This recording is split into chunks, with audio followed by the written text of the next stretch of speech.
My fiancée told me that I would break down at our wedding, and I broke her. On the morning of my wedding, my fiancée, Lillian, leaned in and whispered, "You'll regret every second of this." I chuckled, thinking she was nervous. But when the officiant declared, "You may kiss the bride," she stepped back, turned to our guests, and said, "Now watch him break." I stood there, stunned, as murmurs filled the room. Lillian looked at me, her expression unreadable. I handed her bouquet back to her, turned, and walked down the aisle, past the bewildered faces of our friends and family. Outside, the cold air hit me, but I felt numb. I drove to a nearby motel, still in my wedding suit. The room was modest, but it offered solitude. I placed the untouched pistachio cake, her favorite, on the dresser. I had ordered it weeks ago as a surprise. Now, it sat there, a reminder of what was supposed to be. My phone buzzed incessantly, calls from Lillian, her sister, my parents. I turned it off. I needed time to process, to understand how the woman I loved could orchestrate such a public betrayal. 2 days later, I stepped out onto the front porch of the small rental home I'd taken in the hills outside Marlow Ridge. Coffee in hand, hoodie zipped to the chin. The air smelled like cedar and frost. I wasn't expecting company. But there she was, Lillian, curled up on the welcome mat in the same dress from the ceremony. Her makeup had long since melted into streaks. Her shoes were gone. Her hair was still pinned, though loosely, as if she hadn't wanted to admit it was over. She looked like she had been out there for hours. Maybe all night. When she saw me, she blinked slowly. Like she had to make sure I was real. "Please," she whispered. "We need to talk." My phone buzzed in my pocket. 41 missed calls. Most from her. A few from her mother. One from my cousin who worked with her. I didn't answer any of them. I didn't speak. I didn't invite her in. I just looked at her for a moment, then turned back inside, letting the screen door close quietly behind me. She didn't knock. She didn't call out again. Instead, she stayed there, sitting with her knees tucked to her chest, arms wrapped around them like a child trying to make herself smaller. Every few minutes, I peeked through the narrow window blinds. Her phone would light up. She'd check it. Then she'd wait, hopeful. Then slip it back into her lap. I stood in the hallway, unseen, holding the coffee I no longer wanted. My stomach had a knot in it the size of a fist, but not from sadness. From clarity. If I opened that door, even an inch, I knew what would happen. She'd say it was a misunderstanding. She'd spin some story, maybe even cry. She was persuasive, always had been. That's how things like this happened in the first place. She'd smile the same smile she wore on the walk down the aisle, elegant, poised, empty. She'd twist the truth into something poetic. But there was no metaphor here. Just silence. At 6:28 a.m., my best friend Ellis texted me. "She's been calling everyone. Telling her parents you walked out. Not a word about what she did. Her mom wants to talk. I told her you're gone. Really gone. Gone." I wasn't sure yet if that was true. I wasn't sure if I was gone for a week, a month, or forever. But I knew this much: I was no longer playing the part she had written for me. By 9 a.m., Lillian finally knocked. Soft. Rhythmic. Like she was testing the walls for weak spots. I didn't answer. She sat back down. Then curled into herself again. Another hour passed. I packed a small bag. Not in a rush. I wanted her to hear me moving. The opening of drawers, the zipping of luggage. I wasn't hiding my presence, I was letting it be known that I was choosing not to engage. When I opened the garage door from inside the house, I saw her head lift. She stood, quickly brushing the wrinkles from her dress. She limped slightly. Maybe from the heels, maybe from sitting on cold concrete for so long. "Please," she said. "Can we just talk?" 5 minutes. I was nervous. I didn't mean to. I kept walking. She stepped in front of the car. "You can't just drive away. Don't you want to hear why?" I looked at her, really looked. There was no regret in her eyes. Just fear. Fear of being exposed. There's a difference between being sorry and being caught. She wasn't the first. She wouldn't be the last. But she was mine. And I almost married her. I said nothing. Started the engine. Backed up slowly. She stood there, stunned, as I drove around her. In the mirror, I saw her shrink into herself, arms hanging, mouth open. She had believed I would play my part. I didn't. I drove to a cabin 2 hours north, a place tucked deep into the pine woods near Dalton Lake. It used to belong to my grandfather. She didn't even know it existed. It's where I go when life gets too loud. This morning, my phone lit up again. 76 missed calls. 31 messages. One from the maid of honor. She wrote. I didn't know she was going to go that far. I thought it was some kind of performance art thing. She said it would make people think. My favorite message came directly from Lillian. You embarrassed me in front of everyone. Do you even care what people are saying about me right now? That sentence told me everything. Update 1. It's been 4 days since I walked away from the woman I nearly married. 4 days since I saw Lillian standing in her wedding dress on my porch, mascara blurred into spider legs beneath her eyes.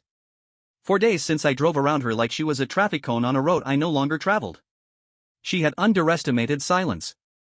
I've been living in the lake cabin my grandfather left me, a one-room, wood-paneled escape buried under pine trees in silence. It's not in my name, and Lillian never knew it existed. I brought only a duffel bag, my laptop, a box of old letters, and my worn leather-bound notebook. The one Lillian once called emotional clutter. Now, I fill it daily. But I haven't turned off my phone. I want to see the collapse. Day 1. She sent me a 3-minute voice note titled, "Please let me explain." I didn't listen. The transcript was enough. It began with, it was supposed to be a commentary on emotional dependence. And ended with, I didn't think you'd actually leave. She called it social commentary. Performance. Provocation. I called it betrayal. Then her mother called 5 times. The final voicemail sounded rehearsed. Like something read off a cue card. We can still shape how this looks. If you respond soon, we can control the story. Please don't escalate it. Control the story. Not repair the harm. Not even ask if I was okay. A story. A spin. Day 2. My cousin Miles sent me a link. Lillian had posted a video monologue on her social page. In it, she talked directly into the camera, her voice shaking just enough to feel theatrical.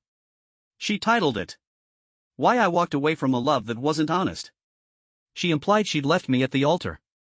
Said she saw patterns of emotional erosion. Said she had the courage to say no. Said she reclaimed her story. But she forgot one thing: people were recording. My friend Ellis posted a clip he'd taken from the ceremony, unedited. It showed everything. Her whisper. Her smirk. Her turning to our guests and saying, "Now watch him break." Ellis added a second video. Just black screen with white text. He didn't break. He walked. The comments flooded in. People started messaging me. Some were strangers who'd followed her for years. One woman said, "We thought it was satire. We didn't know it was real." Neither did I until she made it real. Day 3. I received a letter. Handwritten. Delivered by courier. It began. I wish you had let me say this in person. She wrote that she felt suffocated by the idea of perfection. That the wedding had become a performance she no longer recognized. That embarrassing me was a way of reclaiming something. She used the word empowerment 4 times. But not once did she write the word sorry. The final paragraph read, "If you walk away now, you'll destroy both of our reputations. There's still time to repair this." There it was. Not you mattered to me. Not I regret it. Just our reputations. Day 4. Today, I opened a private journal account, not public, just a space to record the truth. Ellis and I are working on a short-form documentary. The Groom Who Walked. Not out of spite. Not for attention. For clarity. Because silence worked. But silence, too, needs a voice on occasion. She made our engagement, our wedding, a public theater. She wanted to be the director, the playwright, the misunderstood heroine. But the difference between a story and reality is simple.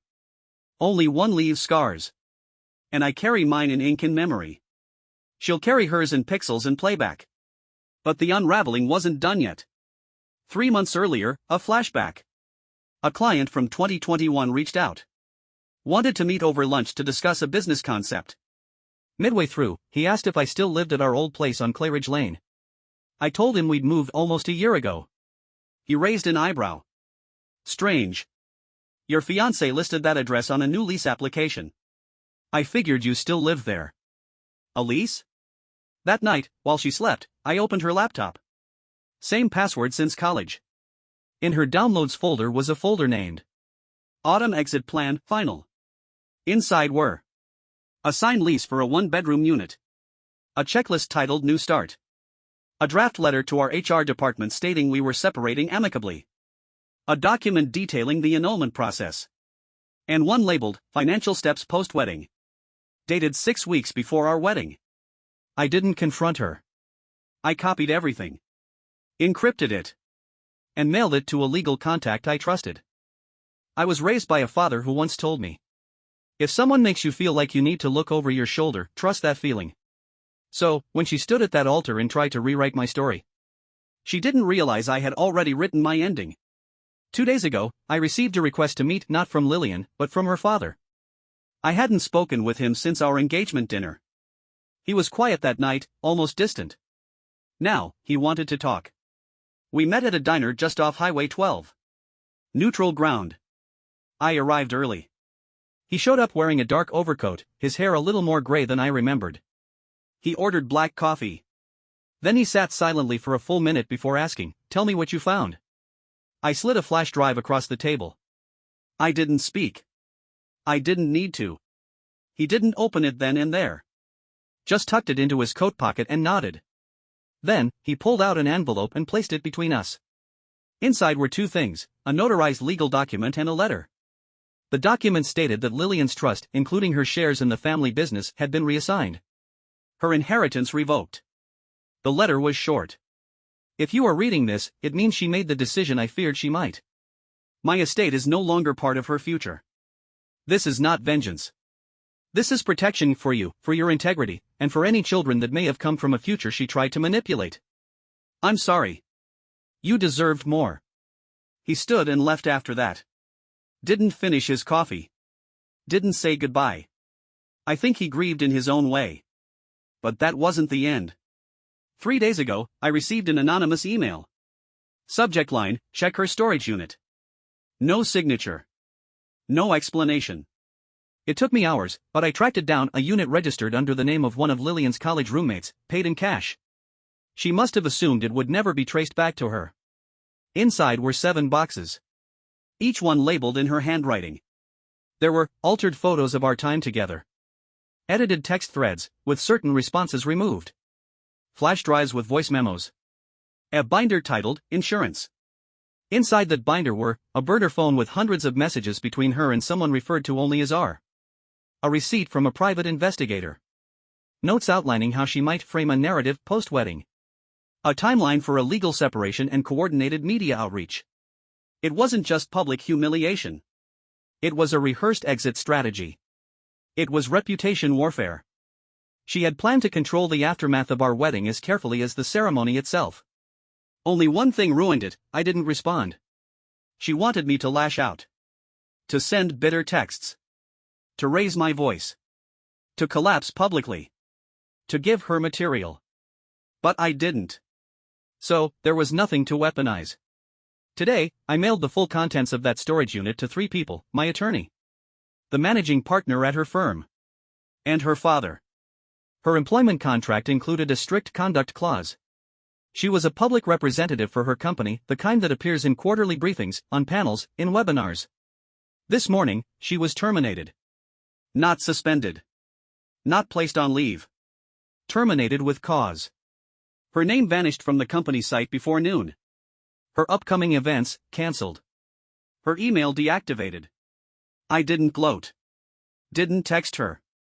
Didn't post. She wanted to humiliate me in front of a room full of people.